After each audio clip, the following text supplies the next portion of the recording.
But the next thing, ladies and gentlemen, I want to share with you that some of you already know that it's hard. It's not easy. It's hard changing your life. It was very difficult to pick myself up each day believing that I could do it. There were times that I doubted myself. I said, God, why is this happening to me? I'm just trying to take care of my children and my mother. I'm not trying to steal or rob from anybody. Why did this have to happen to me? It was very hard. And here's what I want to say to you. For those of you that have experienced some hardships, don't give up on your dream. You know it's going to be hard, but find out what will make it worth it for you. I'm the one. I'm the one to make this happen. I'm the one to become successful in this business.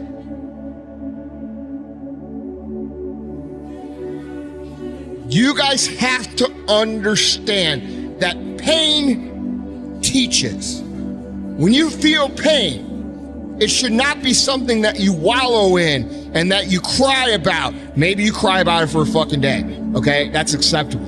But the point is that when you have something that doesn't go the way that you want, that is a trigger for you to go out and create a situation where it is impossible for you to not get what you want.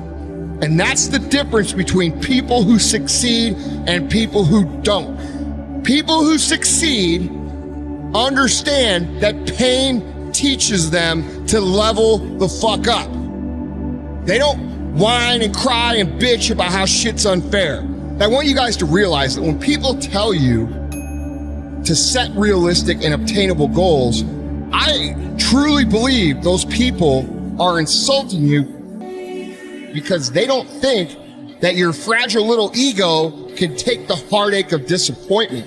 And the truth is, guys, the reason I say I set huge goals isn't just because I think I can accomplish them. It's because I know that if I don't accomplish them, those unrealized expectations hurt. The disappointment that you feel when you set massive goals and don't hit them is a great thing, because I take the pain and I put it into productive action. I take every negative thing that someone says to me, about me, or whatever it is they believe or don't believe about me, and I use it to go out and do shit. You have to have motivation coming from all aspects, because becoming successful is hard.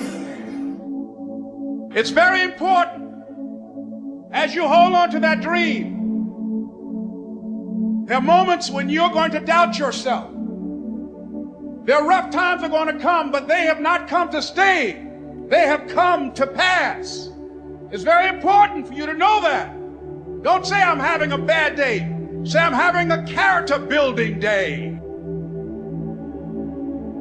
It's also necessary that you look for ways to always find a way to pull it out when everybody else thinks that you're defeated.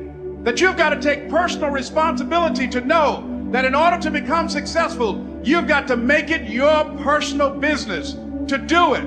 If you know why you're doing something, when the hard times come, and they're going to come, when the disappointments and the rejections come, and they're going to come by the truckloads, your reasons will be your rod and staff to comfort you. Let me introduce you to the concept of success. Ben Franklin was a pretty smart guy, and I want to start with a quote by him. If you do tomorrow what you did today, you will get tomorrow what you got today. You want to know what that means? The average American makes between 3 and 5% more each year. That's the deal. And in today's economy, I'm not sure we're going to make the 3 to 4 to 5% next year as employees. So it takes you 20 years to double your income in America as an average person. That's the mediocrity that we're stuck in life.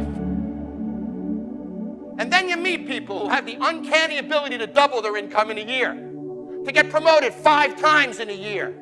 The ones that beat the system, the ones that conquer it. You've all seen them, haven't you?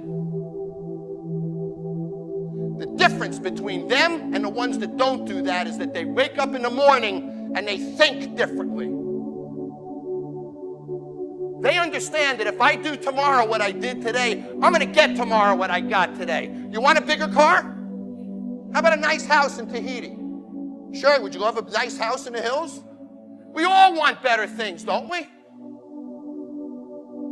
We all want more friends, more stuff, more money, more security, more travel, more enjoyment. If you do the same thing tomorrow that you did today, you're stuck. Stuck. And it doesn't change. And it grows a little at a time. And you get a taste of success, but it's never fast enough. It never excites you. And when it does, it's a good month, or a good 2 months, or a good 3 months, but it doesn't provide a trajectory that creates success. So the first thing I want you to think about today is I want you to wake up tomorrow and do something different. And understand if you do the same damn thing, you're stuck. Just because you did it a certain way yesterday, there's no reason to do it that way today. You wake up in the morning, you're failing. So you blame the president, you blame Congress, you blame Greece, blame the euro. I mean, construction industry, it's the mayor, it's the... And you wake up in the morning and you look in the mirror and you're not failing because it's the other guy's fault, or it's the economy's fault. But if you looked in the mirror and said, I'm failing because of me, you wouldn't like it, and you change that. And I believe the common denominator of failure in any business is excuses. Why are you failing? You never say because of me. Oh, it's the competition. It's the economy. It's the president. It's Congress. If you wake up tomorrow morning and blame your failure on someone or something else, you have no reason to change, do you? It's that son of a fault. Son of a gun! I did everything I could. But if you woke up in the morning and looked in the mirror and said, I am failing because of me, the decisions that I make, the energy I put in, I'm not passing the blame. If you look in the mirror tomorrow and say that, you will change. Because nobody likes thinking of themselves as a failure. How often does that happen to us in our day-to-day lives? Family, the biggest excuse of all. Time. Every one of those excuses was bullshit, wasn't it? Think about it. Every single one. At the end of the day, winners win. But as long as you don't put it on you, you have no motivation to change it. So in short, if you own your failure, you'll own your success. If you don't own your failure, you'll never dig out. And I find that in any business. Always the common denominator of failure, personally, is excuses. You don't want to be a failure, do you?